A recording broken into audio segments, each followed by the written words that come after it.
Hallo almal, vandag wil ek sommer met jou gesels oor 'n eenvoudige maar 'n kragtige waarheid.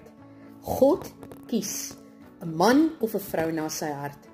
In 1 Samuel 13 vers 14 lees ons: Die Here het vir hom 'n man na sy hart gesoek en die Here het hom aangestel as vors oor sy volk, omdat jy nie gedoen het wat die Here jou beveel het nie.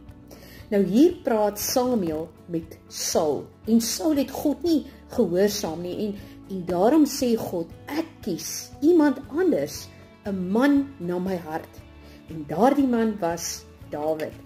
Nou Dawid was nie volmaak nie, en hy het foute gemaak, hy het groot sondes gepleeg en verkeerde besluite geneem, maar tog het God gesê, hy is 'n man na my hart. Hoekom?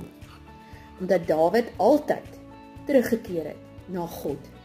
Hy het berou gehad wanneer hy gesondig het.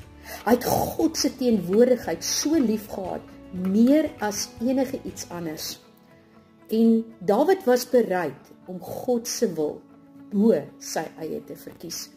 En dit wys vir ons iets baie belangrik. God soek nie die volmaaktes nie. Hy soek 'n hart wat opreg is. Hy soek mense wat beskikbaar is om hom te gehoorsaam. Om 'n man of 'n vrou dan na God se hart te wees, beteken nie jy doen alles reg nie. Dit beteken jy het 'n hart wat altyd terugdraai na die Here.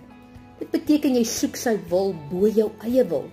Dit beteken jy's nederig genoeg om te sê, Here, sonder U kan ek nie leef nie. So vandag vra ek vir jou, is jy beskikbaar vir God? Hy kies nie die volmaaktes nie, hy kies die beskikbare.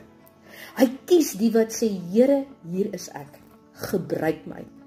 So vandag wil ek jou net bemoedig en sê, wees 'n man of 'n vrou na God se hart, want hy kyk nie na die binnekant nie, hy kyk na jou hart. Mag jy 'n geseënde dag hê.